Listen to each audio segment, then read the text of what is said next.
Now let us move to our next major category, which is quantitative forecasting models. Quantitative forecasting methods rely purely on historical data and mathematical calculations. These methods are commonly used for short to medium-term forecasting, especially when reliable past data is available.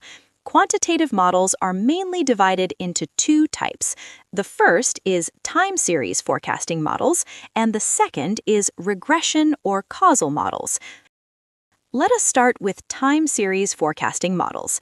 Time series models analyze past demand patterns over time, such as months or years, to predict future demand. For example, our laptop business may analyze monthly sales of business laptops over the last 3 years. So simply, this forecasting method uses historical data spanning in different time periods, like hours, weeks, months, and years, to make predictions. These sequence of multiple time points are equally spaced, and in these sequence, the observations are recorded. Time series models usually include 4 components. Let's see each component in detail.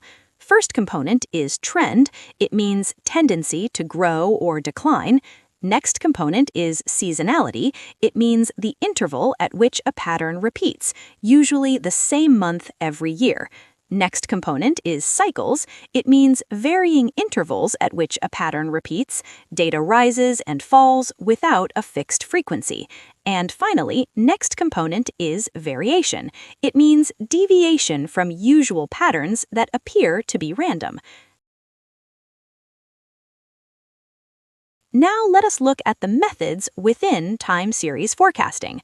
The first method is simple average or straight line method. Simple averages or straight line method can estimate future demand based on past data and trends. It assumes the growth rate will stay the same as in the previous periods. For example, if laptop sales have grown by 6% every year, the same growth rate is applied to forecast future demand. This method is simple but does not account for market changes or disruptions. The next method is the moving average method.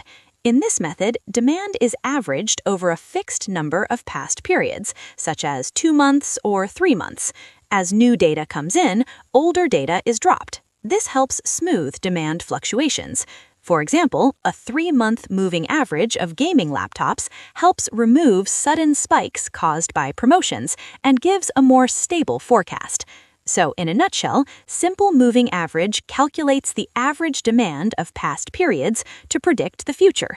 For example, if laptop sales for the last 3 months were 100, 120, and 140 units, then a 3-month moving average forecast will be 100 plus 120 plus 140 divided by 3, which equals 120 units. This method smooths random fluctuations and gives a stable forecast, especially when demand is steady. The next model is exponential smoothing. This method is similar to moving average, but gives more weight to recent data. If recent laptop sales increase sharply due to online promotions, exponential smoothing quickly captures this trend.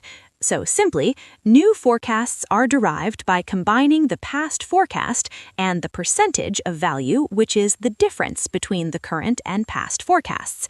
The idea behind this model is to give more weight to more recent values in the series. As observations get older, past values become exponentially smaller.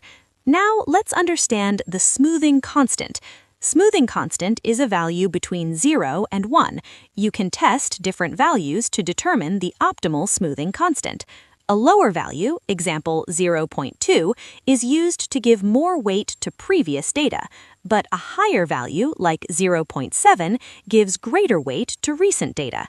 This model is suitable for situations where you can't identify a clear trend or seasonal pattern. The formula is forecast equals previous forecast plus alpha into bracket actual demand minus previous forecast. Here, alpha, or A, is the smoothing constant, and its value lies between 0 and 1. This smoothing constant decides how much weight we give to the latest demand.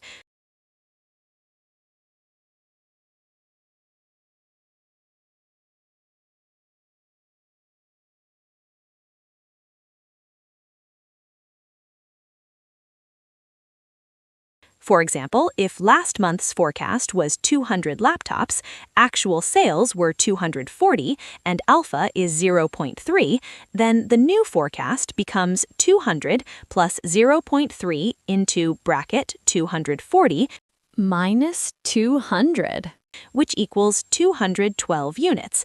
A higher alpha means we react faster to demand changes, while a lower alpha gives a smoother and more stable forecast.